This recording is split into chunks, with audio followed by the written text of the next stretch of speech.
All right. Welcome back to the 5-minute rant, and we're coming back from some technical difficulties we had just had. So I guess we're gonna move on to another topic of discussion. My name is Dustin. My name is Erik. And my name is Edwin.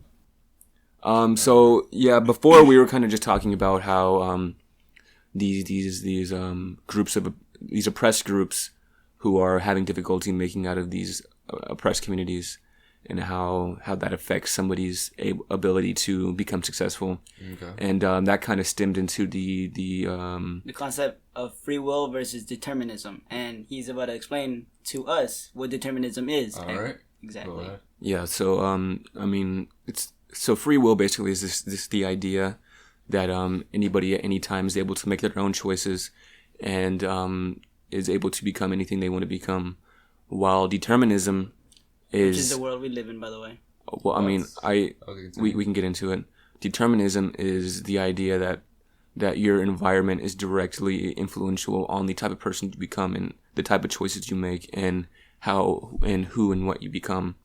And yeah, basically the idea of free will is already debunked by every single philosopher ever. And I mean, people are obviously able to make their own choices and are obviously able to become the type of person they would like to become. But there's a clear disagreement on how they get into these situations. So would you say we live in the medium then between the two, or would you say you're straight into one or the other? I guess it's kind of Close. No, actually, I wouldn't say. I would say we are very deterministic in the way in which we do. And I would disagree. Well, I think that is wrong, and I will tell you why that is wrong. All right. Go first. So somebody who is, say you were born into a family, single mother, say you have no access to any immediate health care, say you are living in a very impoverished lifestyle. Somebody who is growing up in that type of environment is not going to have the same choices and opportunities that somebody who is growing up in with both parents, who's growing up, in a very wealthy neighborhood, and is growing up with opportunities that will allow them to be successful. All right, Erik, what is your opinion? I don't think we're born into a predetermined role like what he's saying. I feel like if that were the case, and we were talking about hero stories earlier, if that were the case, we would literally have zero heroes ever, because everyone's predetermined, but somehow some people get out of that predetermined role and become something else because they have the free will to do so.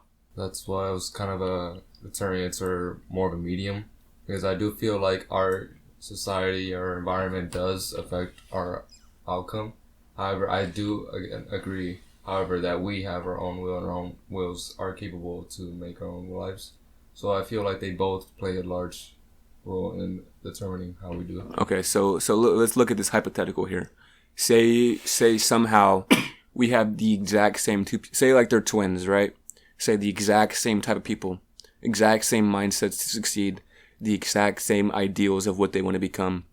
One of them is born into a community in which they are not able to, have access to all the resources in which they need. So not like biological twins, just twins in every other aspect? Let me say clones. Clones would probably be a better term for this.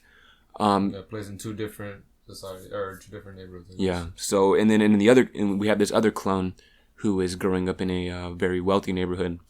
So person A and person B. Yes, person A and person B. Person A and person B, they both want to become successful, and they both will make the choices in order to become successful. Do you think that person A will be as successful as person B? Person A being the person who is growing up impoverished? Yes. Okay, well, I think that you're wrong on that. They have the exact same ambitions and goals in life. Yep.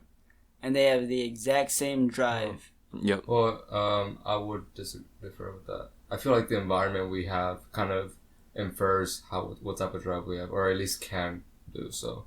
Yeah, I agree with you on that. Like, if everybody around, nobody has ambition, you're raised up with a bunch of people who don't have ambition, then you yourself will probably not have great ambition.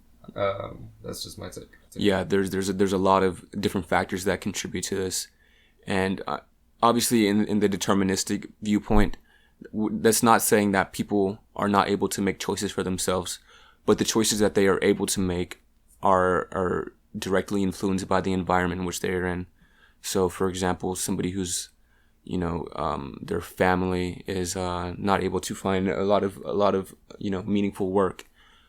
So the kid has to say this kid is like an Einstein, basically, super high IQ, very, very has the potential to become, a great successful person. But let's say that this person has to go to work instead of going to school because he has to help support his family. Mm-hmm. Something like that is what I'm trying to get out here. They make these choices in which they really are only given limited choices and are not able to become the type of person that they want to become. I don't think they're giving limited choices. I think if they were that smart, if they had that kind of IQ, they would have the common sense to seek out other choices. Like, instead of going to work, they would see, hey, this isn't going to get me to where I am. To where I want to go fast enough, or maybe not even at all. But that Einstein would be smart enough to seek out other options. But that's the thing. That's the argument, that they don't have any other options, really. They do have other options. No, okay. So say we're growing up in a very poor country. Like we're growing up in the slums of Lithuania here. This kid who has probably the smartest kid to have ever lived, the smartest person to have ever lived. He's growing up in a community in which he knows nothing else besides what he wants to do. This kid has no opportunities to become successful because he has no opportunities to get out. So that kid is just already limited by his environment. Okay, so we're going extremes, like slums in Lithuania? Well, when I say these hypotheticals, this is what I mean. That's how you get into the dialectical positions on free will versus determinism, and that's how you are able to debunk this idea of free will. I think a really good point to bring up is a man by the name of Christian Langen, I believe. He has one of the highest IQs in the world. However, he ended up being just a bodyguard. I just wanted to point that out there, how necessarily your IQ doesn't determine, or your intelligence doesn't determine what you do with your life. Or not, it does, but it doesn't mean like you're gonna be rich, or super physicist, or you know what I mean? Like, yeah. Are you able to look up his background information? Yeah. Give me a minute. Okay, hold on. On the topic of the Lithuanian genius, that's still free will, because the reason he has those limited choices is because other people around him also have free will. And the other people around him affect his environment just as much as maybe not as much as he affects it. But the other people have free will, and the concept of free will doesn't say anywhere that your free will can't affect others' choices. Like, that's not determinism, because you're not set into... No, okay, that's where you're wrong, though, because that's exactly what determinism is. It is? Yes. So you still have so what I'm saying is that... What about the person that makes the choices for other people? What do you mean makes the choices for other people? That's exactly determinism, because somebody who's making choices for other person is... I know, but what about that person? Does he have free will, or is it determined? No, determined. How did he get there? Determined because of free will. By his environment. How? Okay, so... You know Pol Pot? Yes, I do know Pol Pot. You know how he grew up? Shitty. Yeah, probably. That's why he ended up doing what he was doing, because of his free will. He took his life, and what should have turned out to be just another shitty little kid, another little person in some insignificant part of the world, he went and did something massive. It wasn't a good thing, but he went and did something much bigger than anyone ever expected him to. Okay, but this and he had the same choices because he was growing up in that kind of environment. Well, Not saying it was a good thing, but it was bigger than what you would expect from some little Cambodian boy. I feel like the undermining or like the subliminal message from all this though is that the drive of a person really affects everything. I feel like that has a lot to play more than we probably have mentioned.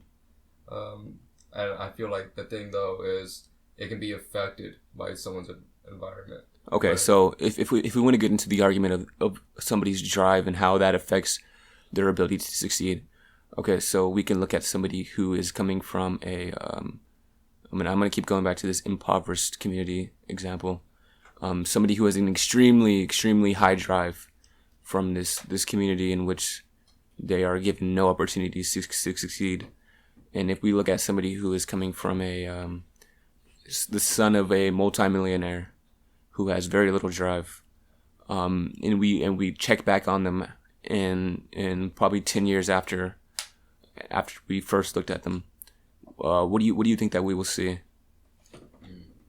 In Bill Gates' kids, in that instance, Bill Gates has the free will to raise his kids as he pleases, and he's not giving any money to them. But that's exactly determinism, though, because those kids are growing up those kids are growing up as the kids of a billionaire, and they're growing up in a huge house.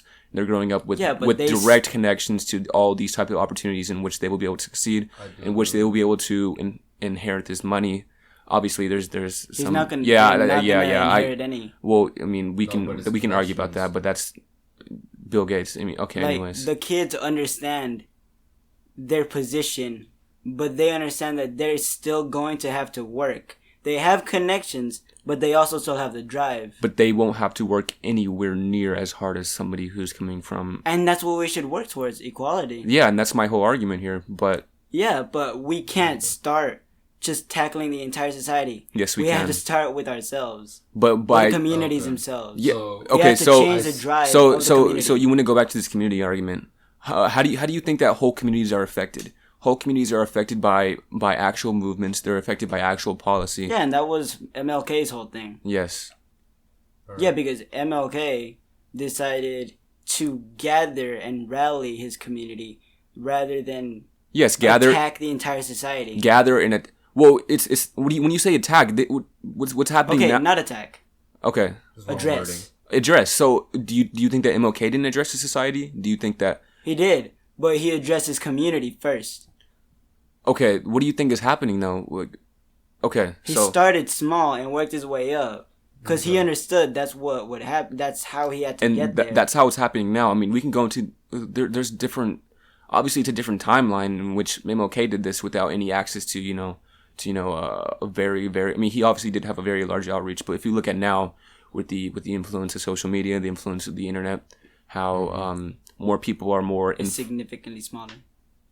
Oh, MLK is definitely significantly smaller, yes. But... is that what you said? MLK, yes. Yes, he definitely did have a smaller outreach back then than in which it is right now. But if you're trying to say that MLK started off very small and then... He did. I mean, okay, so what do you mean by he started off very small? He started off in his community.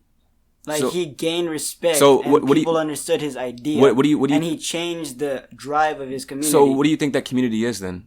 Do you think that this group of oppressed people is not a community of that? Is that what you're trying to say?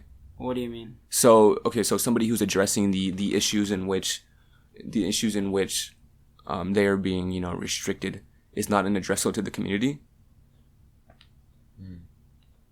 What? Okay. Repeat that. Let me rephrase. So you're saying that MLK addressed his community and the issues that were going on in this community.